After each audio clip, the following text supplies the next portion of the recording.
Okay po. Naimbag nga malen kanyayo am amin nita, magandang hapon. Para sa ating talakayan sa hapong ito, nais ko munang iwan natin panandalian ang rehiyon ng Mimaropa at ating dalhin ang ating pandinig sa unang rehiyon, ang rehiyon ng Ilocos.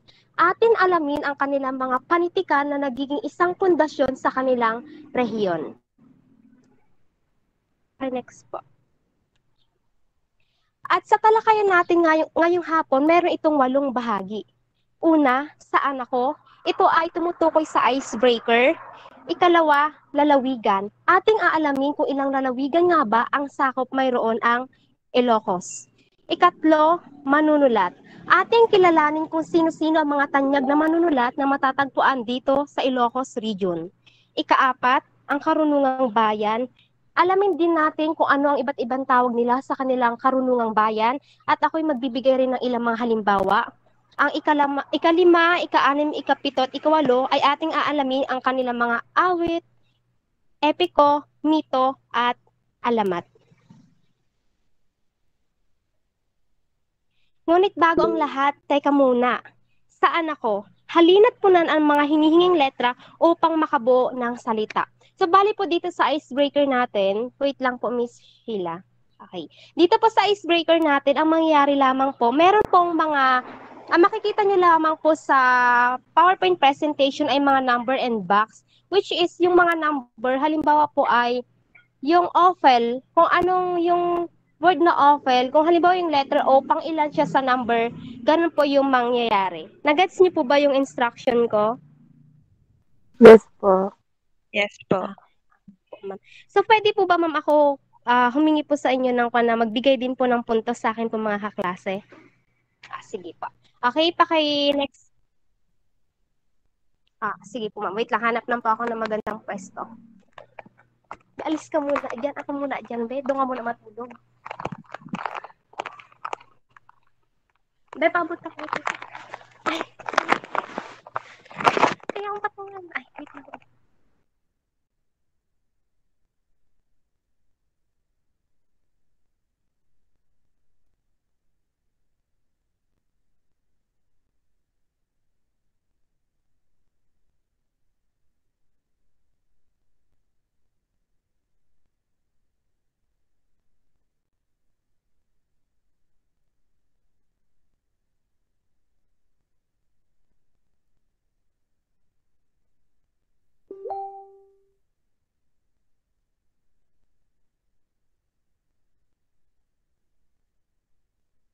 Okay na po. Umpisahan na po natin ang ating pong icebreaker. Saan ako? Halina't po na ang mga hinihinging letra upang makabuo ng salita. Next po, Ms. Sheila. Yan. Para po sa una, saan ako? Isa ako sa mga probinsya ng Rehiyon 1 na nakikita sa pinakamataas na bahagi ng rehiyon. Isa ako sa probinsya ng Rehiyon 1 na makikita sa pinakamataas na bahagi ng rehiyon. Sheila po. Sheila po. Okay, Sheila. Domingo po. Ito po. Huwag ka na, Sheila. Si Mr. Jomel. Domingo. Si Jomel po. Ilocos Norte po. Ilocos Norte, pakitingin po. Yan. Ilocos Norte. Tama po ang sagot ni Miss Jomel. So, bali po itong icebreaker natin. May kinalaman po ito sa magiging talakayan natin mamaya. Mamaya ko na lamang po siya i-discuss. Paki-next po. Ikalawa, saan ako? Isa ako sa mga probinsya ng Rehiyon 1 na asin at bago ang pangunahing produkto. Sino pong gustong sumagot maliban kay Miss Sheila? De Los Santos po. Mr. De Los Santos. Pangasinan. Pangasinan. Okay, Pangasinan po. Tama po ang sagot ni Mr. De Los Santos, Pangasinan. Next. Salamat po. Saan ako? Isa ako sa mga probinsya ng Rehiyon 1 na kilala na may 2 UNESCO World Heritage Sites. Lapus po. Yes, Miss Lapus. Ilocos Sur. Yes, Ilocos Sur po, tama. Next po. Saan ako? Huli na po ito. Isa ako sa probinsya ng Region 1 na asin at bagong ang pangunahing produkto. Lapus po. Dilaro po. Domingo. Lapus po. Domingo. Miss Dilara, I mean. La Union. Okay, La Union. So, bali dyan lang po nagtatapos ang ating pong icebreaker. At bali yung apat na mga lugar na nabanggit natin kanina, iyan yung apat na lalawigan na bumubuo sa Region 1 o ng Ilocos Region. At mamaya ay ating pong tatalakayin ang mga lalawigan na aking nabanggit. Next po.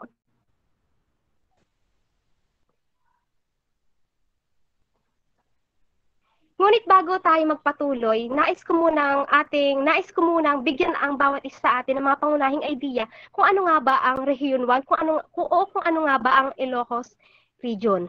So ang Ilocos Region, ito po ay matatagpuan sa hilagang kanluran ng mga region na Cordillera Administrative Region at ng Cagayan Valley na nasa hangganan ng gitnang timog at kung nasaan yung sa hilagang kanluran nito ay ang South China Sea.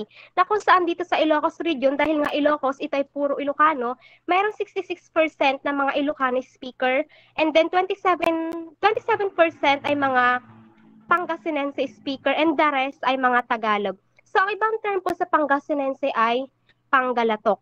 At mula po sa buwan na Nobyembre hanggang Abril ay may nakakaranas po na magandang panahon ng Ilocos Region, at sa mga nalalabing buwan naman po ay nakakaranas po sila ng pag-ulan. At meron pa akong tatlong bagay na gusto ko pong tandaan natin kapag pinag-uusapan po natin ang panitikan ng Ilocos. Una po ay ang Ilocano. Ang Ilocano po, ito po ay hindi po ito lugar, ito po ay tumutukoy sa lipi. Sa lipi ng tao na naninirahan sa mga lugar na atin nabanggit kanina o yung apat na lalawigan. Yun po yung unang dapat nating tandaan, Ilocano. Ikalawa po ay Samtoy. Ang Samtoy po, ito po ay nagmula sa salitang sa Umidaytoy. Ito po ay, ang ibig sabihin po na ito ay wika namin ito, sa Umidaytoy, Samtoy. Ang ikatlo naman pong dapat natin tandaan ay ang Kurditan. Dahil nga po laganap na Iloconisasyon sa Ilocos, dahil na rin nga po sa karangyaan po ng kanilang mga panitikan, ang Kurditan po, ito po ay tumutukoy sa panitikan ng mga Ilocano. Mula po ito sa salitang Kurdit na ang ibig sabihin ay sumulat. At bago po tayo magpatuloy, nais ko rin pong iwan sa inyo na mayroon pong tatlong pangunahing pinaniniwalaan ang mga Ilocano kung saan po nila kinuha ang salitang Ilocos. So, bali po, ang una nilang pinaniniwalaan, ang bayan umano ng mga tao na nasa hilaga ay matatagpuan sa maliit na baybayin na kung tawagin nila ay Look. Ang panlaping ay o ang unlaping ay nangahulugang mula sa o ilog. So, iyon po yung una nilang pinaniniwalaang pinagkuhanan ng salitang Ilocos. Ang ikalawa naman po, ito daw po ay nagmula sa salitang loko, na ibig sabihin ay bayan sa kapatagan, na dinagdagan na lamang ng ay. Yun po yung pangalawa. At ang ikatlo naman po ay, maaari rin daw po itong umanong nagmula sa salitang Tagalog na ilok. At dahil nga po nahihirapan ang mga Kastila na bigkasin ang letter G sa ilog, ay naging ilok. So, yun po yung tatlong pinaniniwalaan ng mga Ilocano kung saan nagmula ang salitang Ilocos. Wala po itong partikular na ebidensya kung ito po ay makatotohanan o hindi. Hindi po natin alam kung mayroon pa mas malalim na pinagmulan ang salitang Ilocos. So, yun po ay mga paniniwala lamang po, tatlong paniniwala.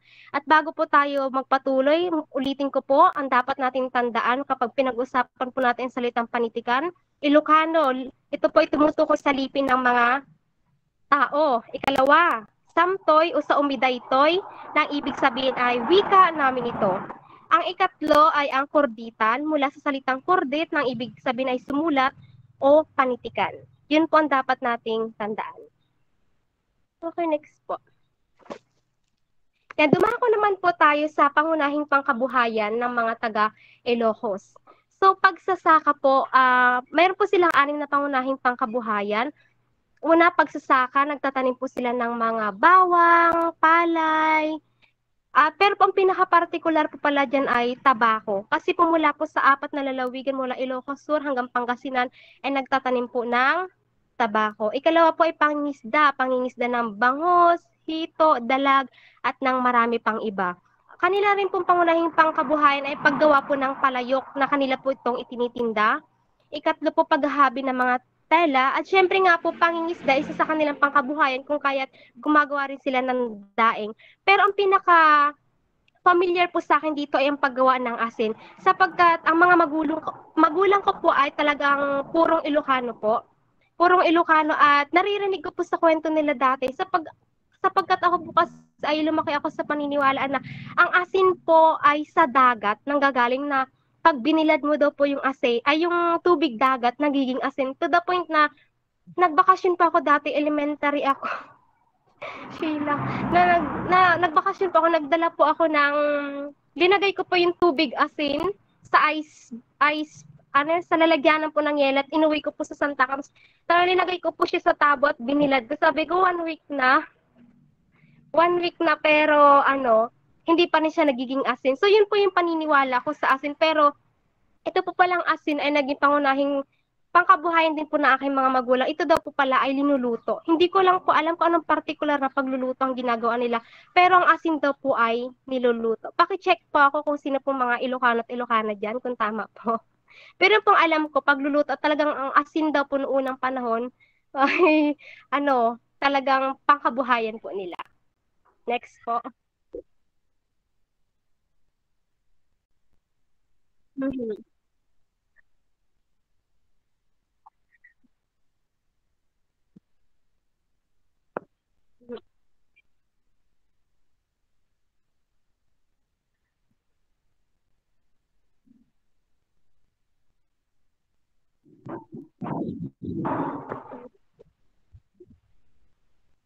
Mhm.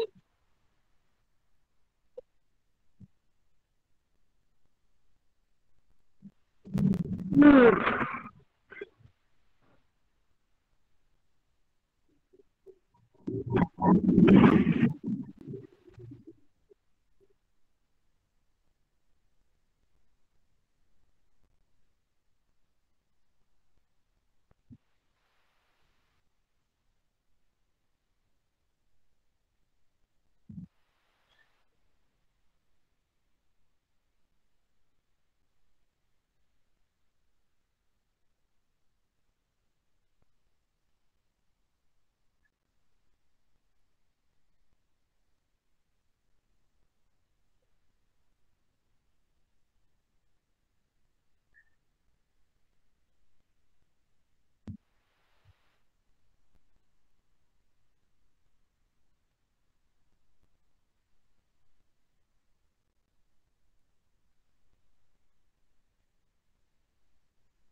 Sige po, Miss Sheila. Thank you, ma'am. Yan, nawala. Next po, Miss Sheila. Yan na. So, bali po dun sa icebreaker natin, nalaman na po natin na mayroon pong 4 na lalawigan na bumubuo sa Ilocos region. So, meron pong 4 na lalawigan. Unahin po natin ang Sheila, next muna. Muna ko i-dismiss. Yan. Unahin po natin ang Ilocos Norte. Ang Ilocos, hindi ko mabasa. Ang Ang Ilocos Norte, isang lalawigan ng Pilipinas na matatagpuan sa rehiyon ng Ilocos, sa Luzon. Ang kabisera nito ay ang lungsod na Lawag at nakaharap ang lalawigan ng Ilocos Norte sa dagat Luzon, sa kanluran at sa kipot ng Luzon sa Hilaga. So, ang pagkakaalam ko po, tama ba? Meron po itong dalawang lalawigan. Nasaan na ba yun? Wait lang po, ma'am, ha? Dalawang lalawigan na bumubuo po dito sa Ilocos Norte. Ang lungsod po ng Lawag at ang lungsod ng Batak. At meron po silang 558 barangay at 21 bayan. Hindi ko na po isa-isahin yun kasi napakarami po, napakalawak po nitong Ilocos Norte. Ang Ilocos Sur naman po ay isang lalawigan sa Pilipinas sa rehiyon ng Ilocos sa Luzon. Ang kabiserang panlalawigan nito ay ang Vigan City na nasa bunganga ng Ilog Mestizo River. Meron din po itong dalawang bayan, dalawang lungsod, ang lungsod po ng Vigan at ang lungsod po ng Candon.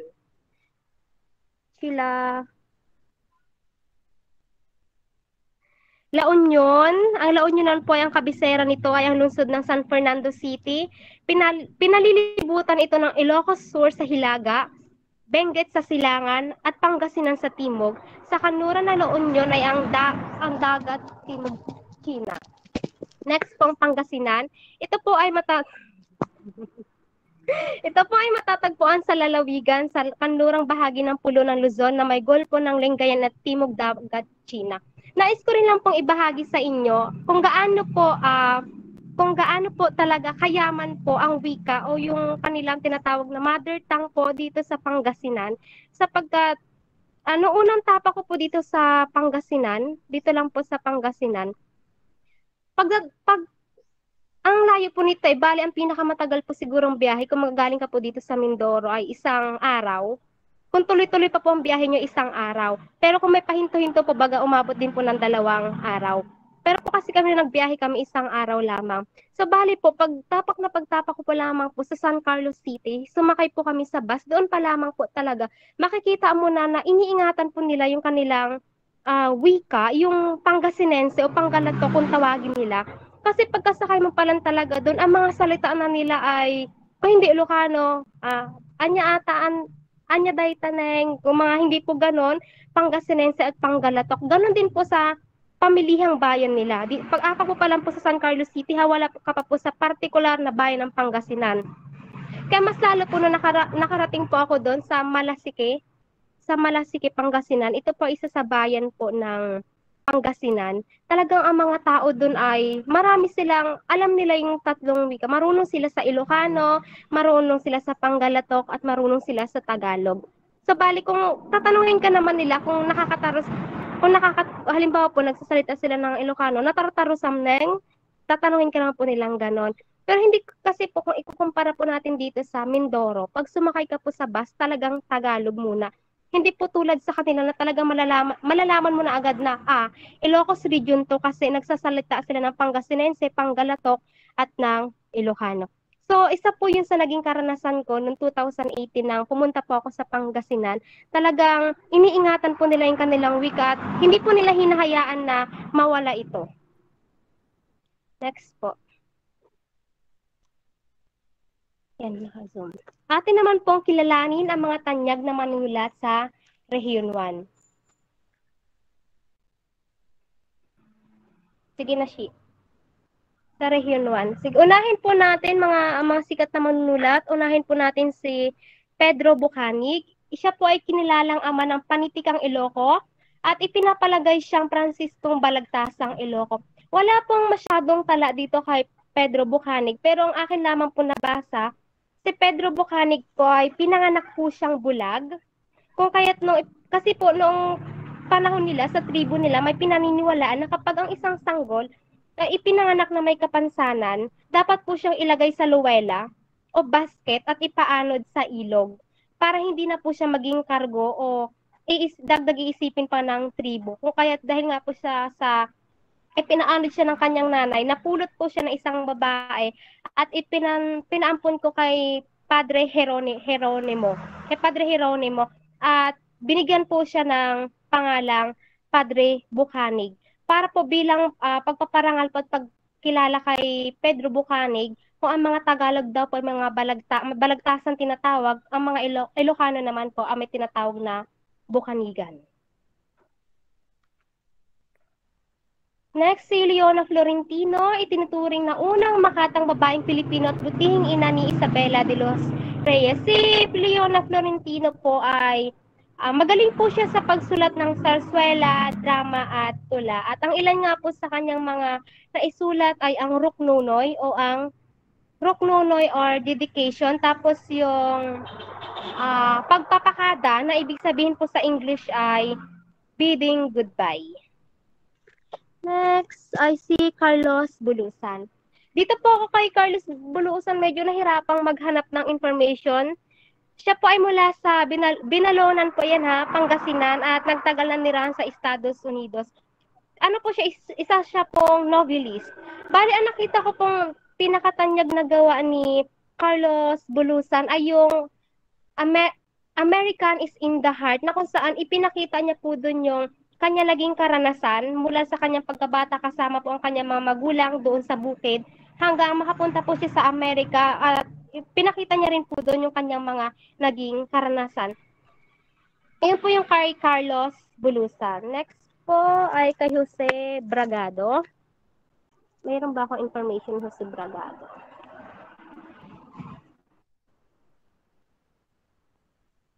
Yan.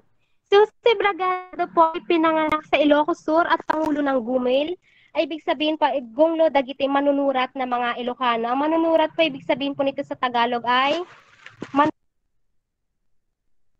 manunulat. Ang ibig sabihin po sa Ilocano ay manunulat. Si Jose Bragado po ay katulad din po siya, tanyag din po siyang manunulat, katulad po siya ni Pedro Bucanig na ating tinalakay kanina. Siya po ay sumulat din ng 17 nobela at ng mga maikling kwento. At kasama na po doon ang Saringit na Pili Asarit or ang selected short stories sa English. Next B. Sheila, next. Yan. Next po si Gregorio Amaco. Ito po ay mula sa Vigan, Ilocos Sur. Siya po ay, ang ilan po sa kanyang mga naisunulat ay ang mga sumusunod. Yan. Dimukom Birukin, Tikas Asida, o Do Not Look for Their Mercy, Talira o Peace, Buhon o Well. Bagaman ako po ay nakakaintindi, nakakataros ng Ilocano, nabubulol pa rin po ako pag binibigkas ko yan. Next po ay si Susimo Banarquilla, isinilang sa Tagudin, Ilocos Sur at aktibong membro ng Gumil. Isa po siya sa kilalang manunulat. Isinilang, ang pangunahing sinulat niyo po ay ang Inocencio, Timaki-apat nga aligi or 1/4 pilar, may sa arupa tibaligi, a face of victory. Next po ay si Jose Calip. Ipinanganak sa Cardo, Ilocos Sur. Sinulat niya ang Filipino folklore o ang alamat ng Pilipino. Sumulat din po siya ng aklat tulad ng Pegpeg Abalitok or Blood Rush at iba pa. Bali po kasi itong mga tanyag na manunulat, parang ang damot po nila mamigay na information sa sa Google. Kaya kunti lang po ang nasi-share ko sa inyo. Next po ay si Mario Abalos. Nakasulat siya ng 7 nobela at 10 dula tulad ng Iba Matrosas, naging editor ng Ploma Magazine. So sila po yung 8 tanyag na manunulat na bumuo, ay naka-off-cam na pala. Na bumuo po ng panitika na naging pundasyon po ng Ilocos region. Be, saan na balik niya, be? Yan, dumako naman po tayo sa Karunungang Bayan ng Rehiyon 1. Pinahirapan din ako nito eh. Mga Karunungang Bayan ng Rehiyon 1, gisye, pa next nga B. Yan. Ito po, meron po silang 3 tawag sa Karunungang Bayan ng Rehiyon 1. Una po ay ang Borborsya, katumbas po ng bugtong na Tagalog. Ito po ay tinatalakay ang tulang kupla at sinasabay ng ritmo o indayog. Ikalawa po ay ang pagsasao. Ito po ay sa wikain sa Tagalog, may aral at binibigkas ng patula. Ang ikatlo naman po ay ang ikatlo po ay ang arasaas, ginagamit sa paghingi ng paumanhin sa mga laman lupa, maligno at mga espiritu. Ito pong borborsya, bibigyan ko po kayo ng halimbawa ng borborsya o borsya. Katumbas po ito ng bugtong sa Tagalog. Hulaan niyo po ha. O. Sa mga Ilocano dyan, mga Ilocana, nobaro po. Bugtong po.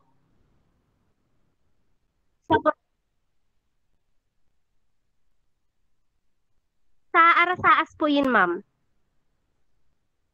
Apo, ma'am. Ito po. Katumbas po siya na ang isa pong halimbawa niya dyan ay no baro na rukop, no daan na lagda. No baro, pag sinabi pong baro ay bago. No baro na rukop, no daan na lagda. So sa sa salin po sa Tagalog, kung bago, po siya, marupok po siya. Pero pag nagtagal na, matibay na siya. Ang sagot po doon ay tambak. Ang tambak po pala ay Ilocano. Ang Tagalog po pala ay pilapil. So isa po yun sa halimbawa ng borsya. Meron pa nga po ako doon, meron pa ako nabasa nakaluluto awanti. Nakaluluto, ano na yun? Wait lang. Yan. Makaluto ng awan init, agasok oray na lamiis. Makaluto awan init, agasok oray na lamiis. Mr. CJ Gamay, alam mo ba sagot? Ilocano to si CJ, ma'am si Jenny Lindane. Makaluto awan init, agasok oray na lamiis. Sa Tagalog po, nakakaluto na walang init, umuusok kahit malamig. Ang sagot po ay yelo. So, isa po yun sa halimbawa po ng borborsya para po siyang bugtong sa Tagalog. Next naman po sa pagsasao. Ang salita po palang borborsya ay taga-ano po yan? Ilocano, hindi po yan Pangasinense o Tagalog. Ang borborsya po ay Ilocano. Ang pagsasao din po, ito po ay sa wikaan sa Tagalog, may arat binibigkas ng patula. Ito pong pagsasao ay Ilocano words din po ito. Ang isa pong halimbawa ng pagsasao ay ito po. Teustoan na panglaw, kitao nga awan amo na naipintas nga adal. Ang tunay na marilta ay ang taong hubad sa katotohanan.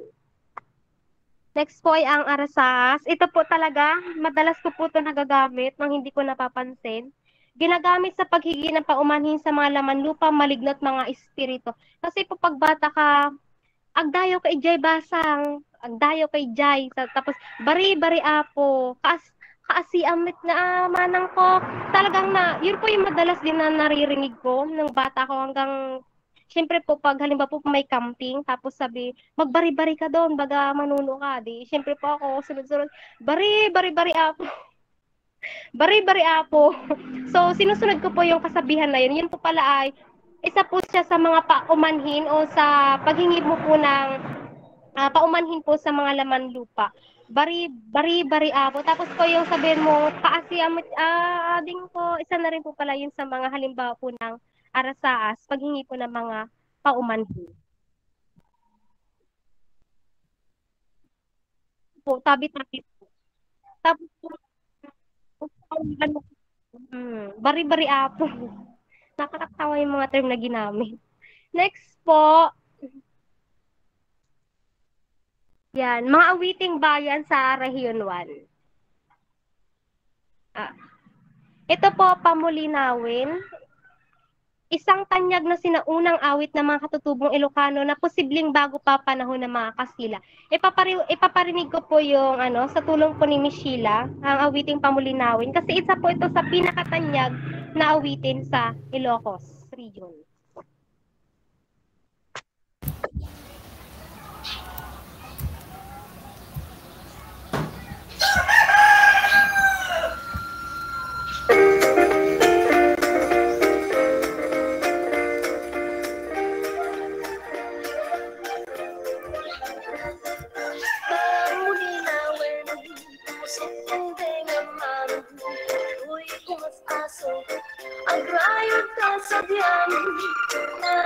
teman kapag tutulungan ko'y agayat ako ko'y kita sadyang esen ngajak malipatan tasuri ulayan nagaturay sa gintayan lugar sa dinuman awagan diyan sarday tanagan mo kasamtikan no malagit ka pusok di mabang-aran adu kasabsabon naruay aros-rosa di adat kulikoy adi nga mabuy-buya ngin awan man laeng ipakalim liwaan no di dayta sudin kin kapitas ay wenget ko itingan man iyas asok ko ngay daw tajak mo kaya sa baling aking nasikalaning ubiyag ko itakin uray taneman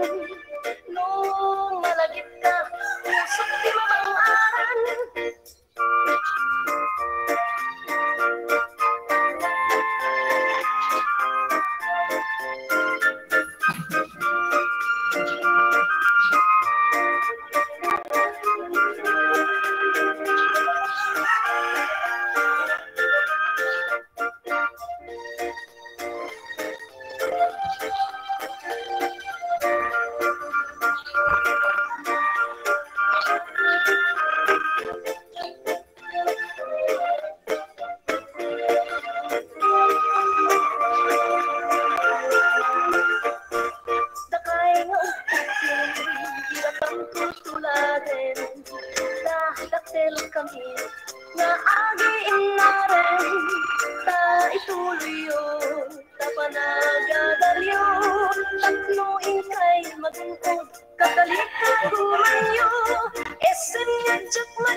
lugar sa dinuman o awagan diyan sarday tanagan mo kasampitan no malagit ka pusok di mabang-aran no malagit ka pusok di mabang-aran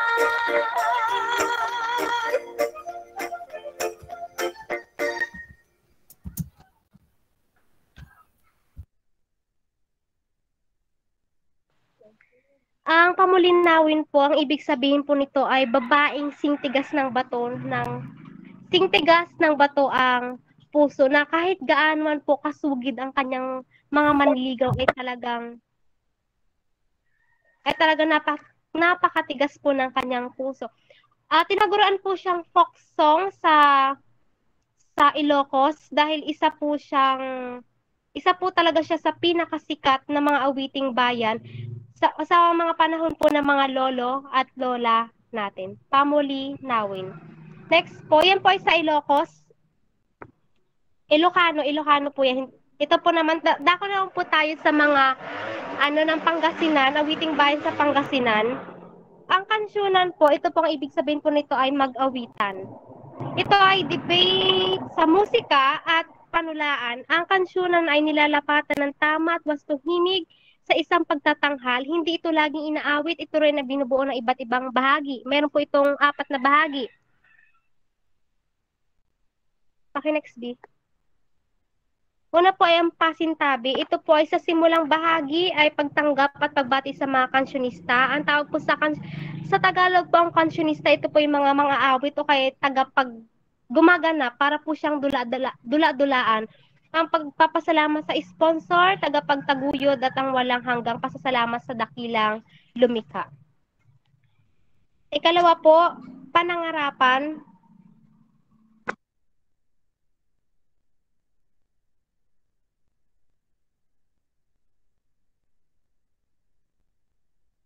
Hello po.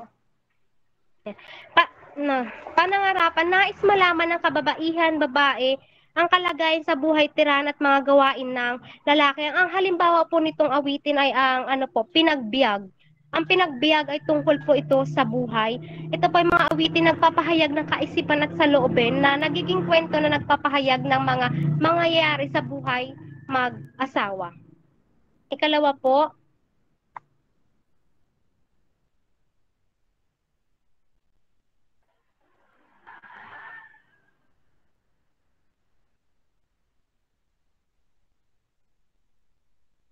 Ito po, panagkabataan, ang lalaki ay magsisimulang maningalang pugad, ang babae ay magbibigay ng mga tanong tungkol sa banal na kasulatan at ang lalaki ay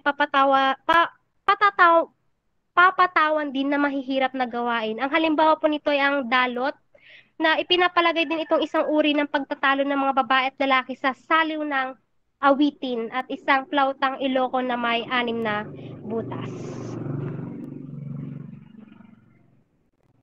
Ito po, Cupido, sisikapin ng lalaki na makuha ang matamis na oo, pag-ibig ng babae sa pamamagitan ng pagtugtog ng instrumentong pangmusika at gayon din sa pagsasalita. Ang halimbawa po nitong awitin ay yung bading, na isang awit po ng pag-ibig na kadalasan ginagamit ng mga kalalakihan sa paghaharana. So, iyan po yung 4 na bahagi ng kansyunan sa Pangasinan. Marami pa pong awiting bayan ang Ilocos. Sagana po sila sa awiting bayan. Tulad po ng mga iplinay po ni Ma'am Ophel kanina, ang Manang Biday at marami pa pong iba. Iyon po ay mula po sa Ilocos Region. Next po ang epiko ng Rehiyon 1. Atin pong tatalakayin ang Biyag ni Lamang. Ito pong Biyag ni Lamang, ito po ang pinakatanyag o sikat na epiko sa buong Pilipinas na elementary pa lamang po ako ay pinag-aaralan na ito. Ang author po pala ng Biyag ni Lamang ay si Pedro Bucanig. Yung po nabanggit ko sa inyo, ipinanganak na Bulag, pero hindi ko alam kung paano po siya nakapagsulat sapagkat kakaunti nga lamang po ang tala niya di may nabili sa Google.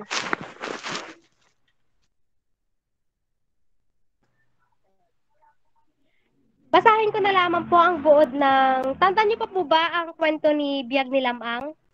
May nabili nga. Itanongin mo kung ano bibili.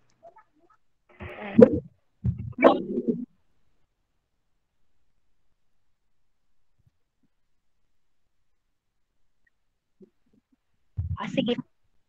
Kung tandaan niyo pa po, sige po, ganun na. Salamat po, ma'am. So, umpisahan ko po ang kwento po ni Biyag ni Lamang. Ito po ay epikong Ilocano. Bagaman ito po ay epikong Ilocano, ito po ay tanyag sa buong Pilipinas. Siya po talaga, pag pinag-uusapan po talaga ang epiko, siya din po talaga yung una kong naiisip. Pag tinanong po ako, anong epikong alam mo? Ang una ko rin po talagang sinasagot ay ang Biyag ni Lamang. So, umpisahan na po natin. Sa lambak na nalbuan sa baybay ng ilog na gilan sa La Union, ay may mag-asawang kilala sa pangalang Don Juan at Namongan. Nang malapit na magsilang ng sanggol si Namongan, nilusob ng tribo ng Igorot ang nayon at pinatay ang maraming tauhan ni Don Juan. Sa laki ng galit, nilusob naman ni Don Juan ang mga Igorot upang ipaghiganti ang mga tauhan niya. Hindi na nakabalik si Don Juan sa kanyang nayon at ang naging balita, siya ay pinugutan ng ulo ng mga Igorot. Samantala, sa kabilang banda, ito po ipagpapatuloy ni sino po? Magtawag na lang po ba ako? Ma'am, pwede po. Ni Miss Sai. Apo, ma'am. Miss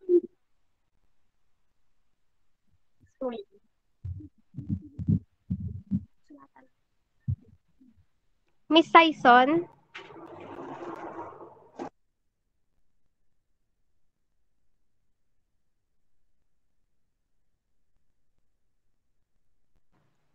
Iba na lang po.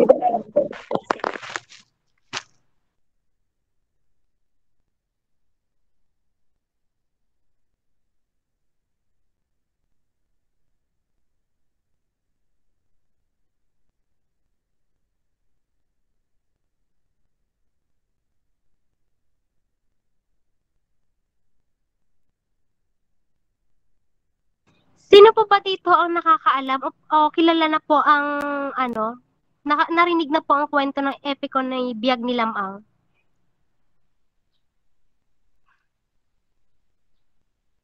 Narinig niyo na po ba ang kwento ng Biyag ni Lamang? Kasi sa pagkakatanda ko po nung elementary ay isa po to sa pinag-aaralan sa Filipino.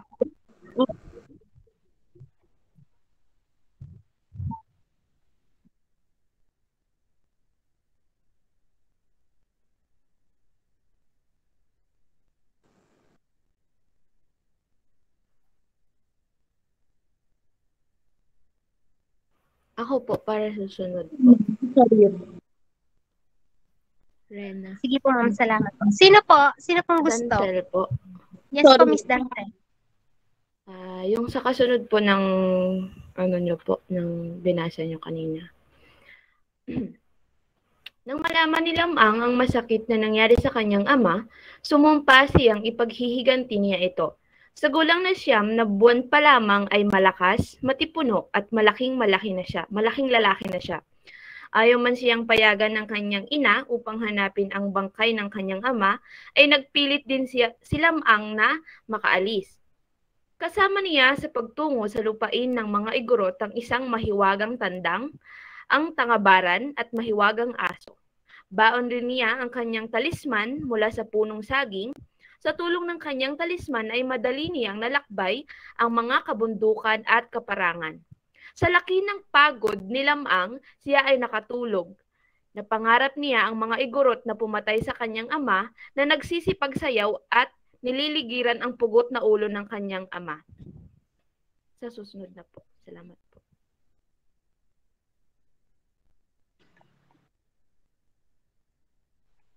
Next po. Domingo.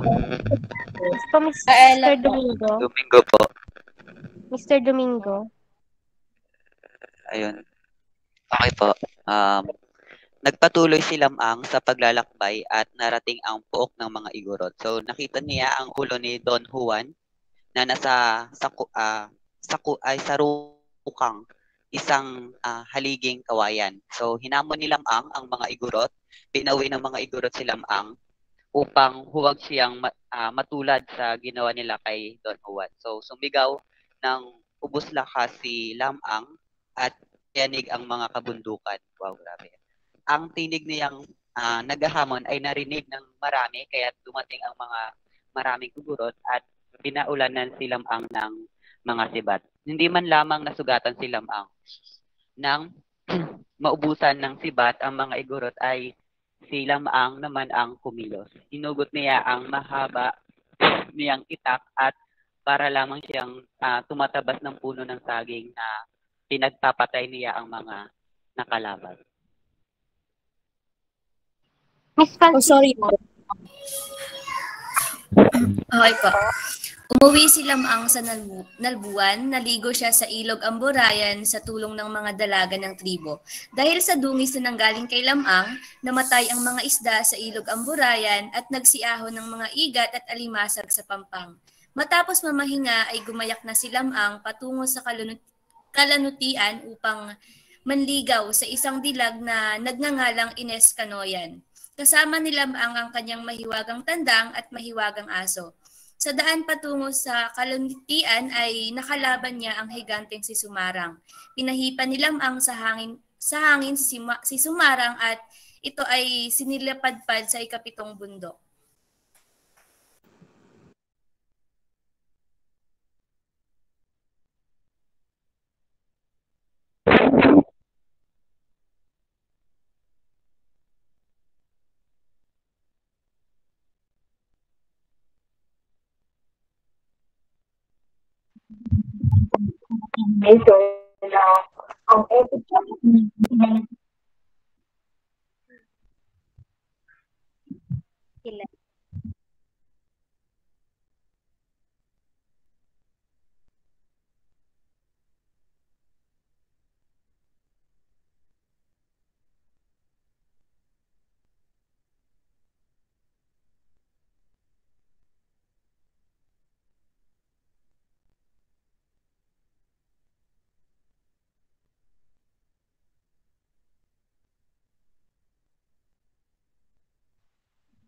Sige. Para po sa pagtatapos, bali po itong sa ending nito, nagpakasal nga po si Ines at saka si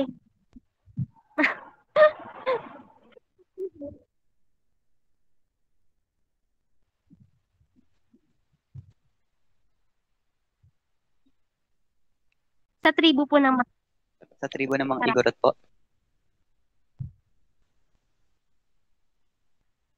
Siguro at ma'am.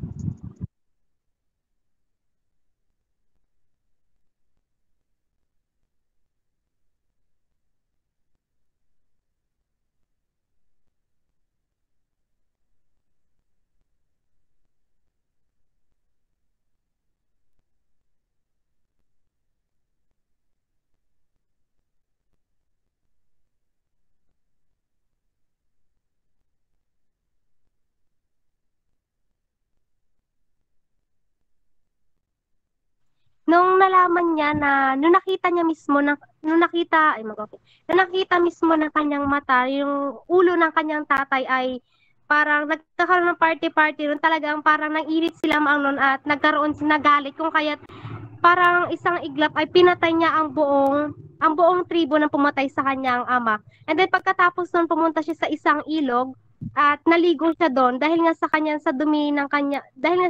pagligo at dumi ng kanyang katawan, namatay ang mga isda o ang mga lamang dagat, lamang ilog na nandun sa pinagliguan niya.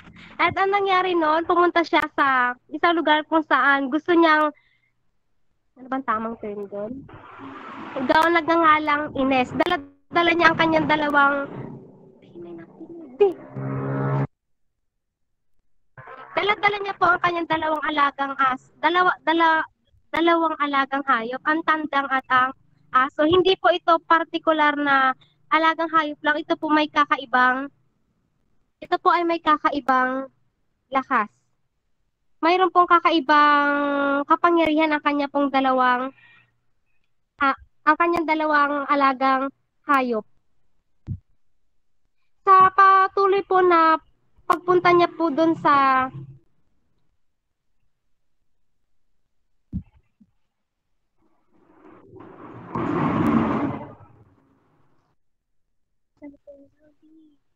Wait lang ma'am, wait lang po, may nabili.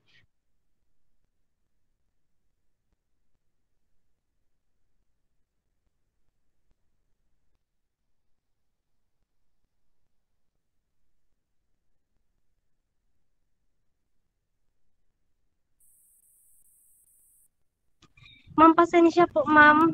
Nagtitinda rin po kasi ako. Sorry po. Ituloy ko po.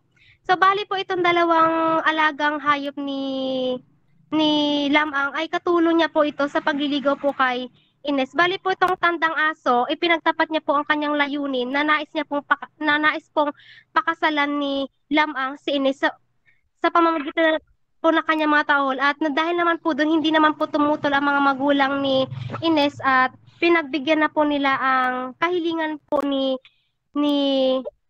Lamang sapagkat naibigay naman po na lahat ni Lamang kanila yung tinatawag pong Dory pag gusto mo pong magpakasal sa babae noong unang panahon. Kaya nagpadala po si Lamang ng 2 barkong puno ng ginto at kung kaya tumayag na ng kanyang mga magulang at nasihan nga po mga magulang ni Ines. At nagkaroon po ng marangyang kasalan itong dalawang ito sa simbahan. Pagkatapos po ng kasalan ay mayroon pong kaugalian itong mga katribo po baga ni Ines na kung saan kailangan pong manghuli ni Lamang ng isang isdang rarang po. Hindi ko alam kung tamang term, larang o rarang.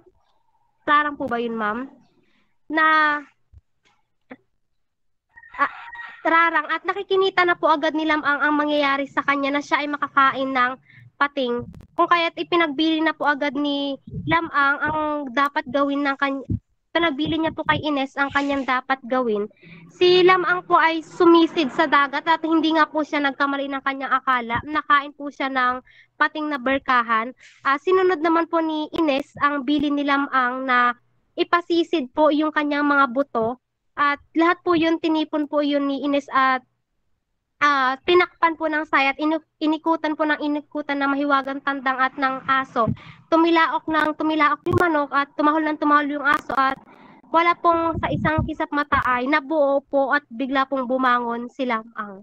So doon po, para lamang po siyang bagong gising na mula sa mahimbing na pagkakatulog. So yun po yung epiko ni Lamang na isinulat po ni Pedro Bucanig na sikat at tanyag po sa buong Pilipinas.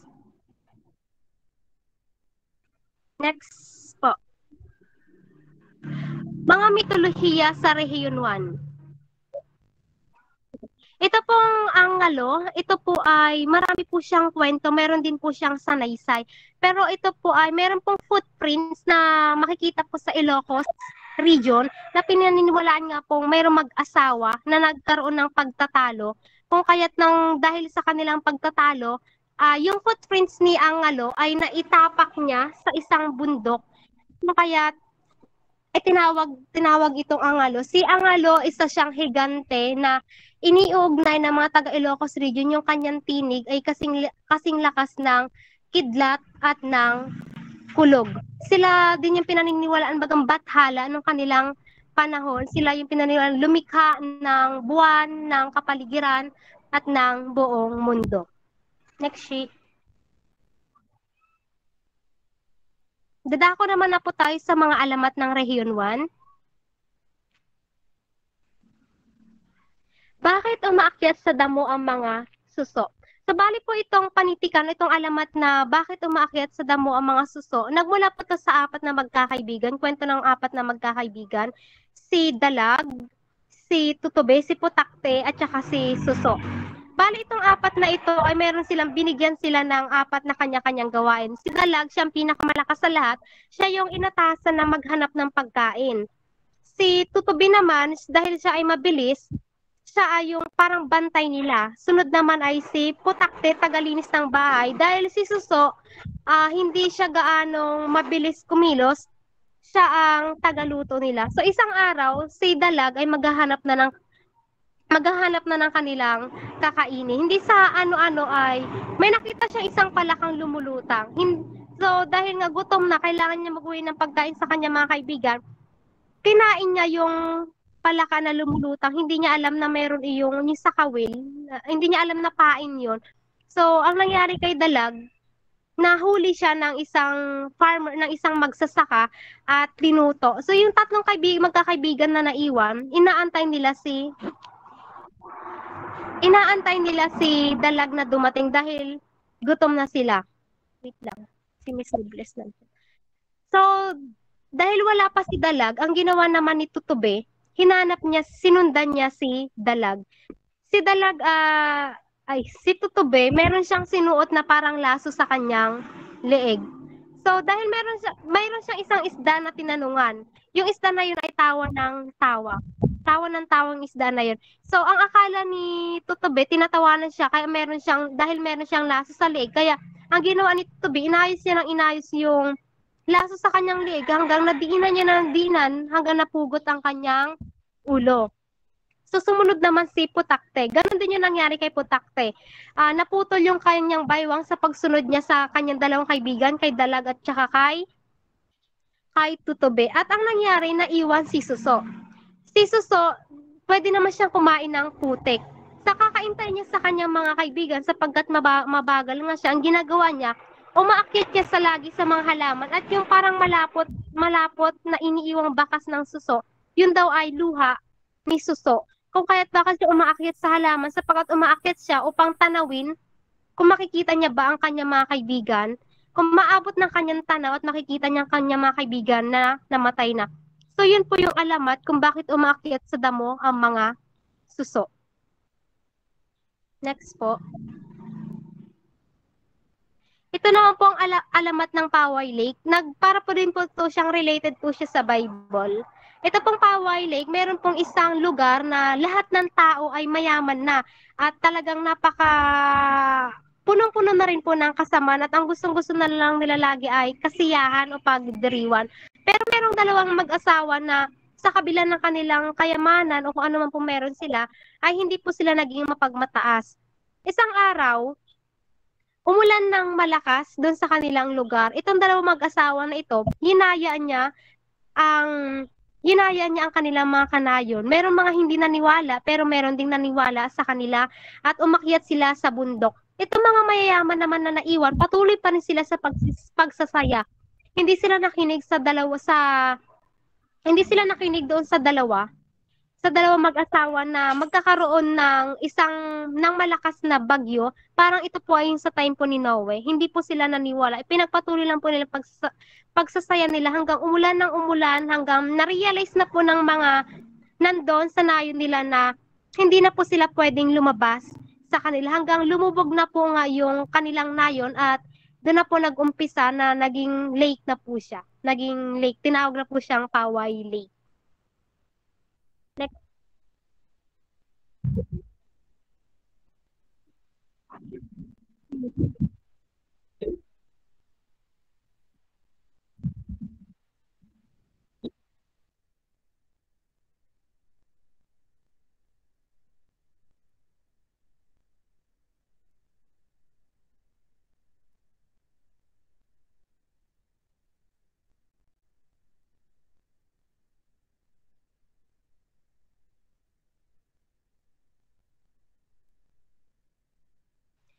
Yes, ma'am. Thank you po.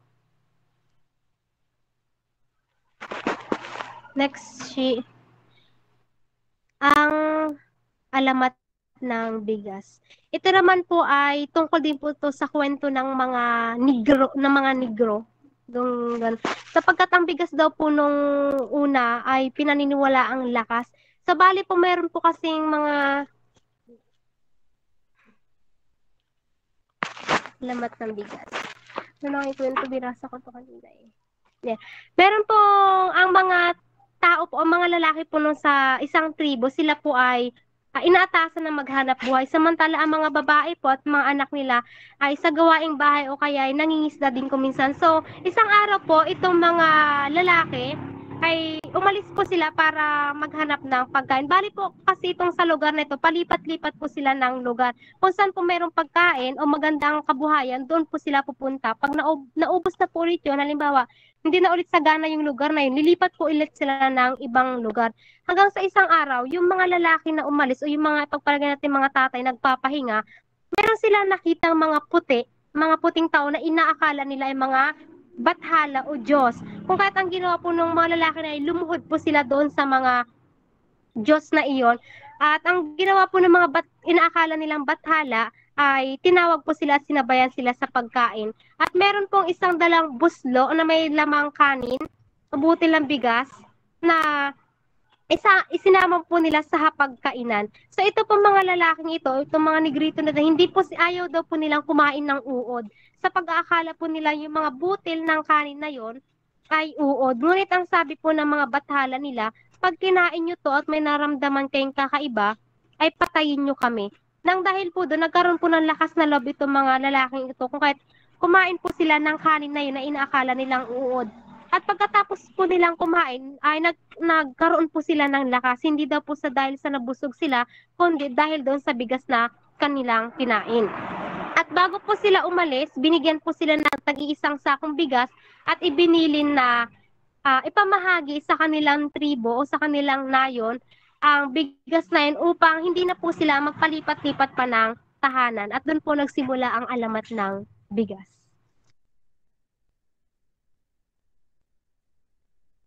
Next. Ang alamat ng pinaupong bangkay. Ma'am, aminin ko, hindi ko po to wala po akong makitang version na na Ilocano. Meron pong pero hindi po siya sa Ilocos.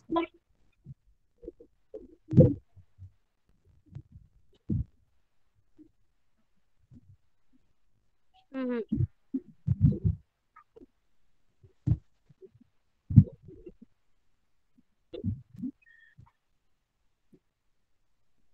Sige po. So, bali hanggang lang po ma'am, dyan po nagtatapos ang akin pong ulat. Maraming salamat po sa pakikiisa ng lahat. Ang kasama ko po dito ay si Miss Robles. Pero ang sabi niya po sa akin ay lobat na daw po siya. Wala pa daw pong kuryente sa kanila.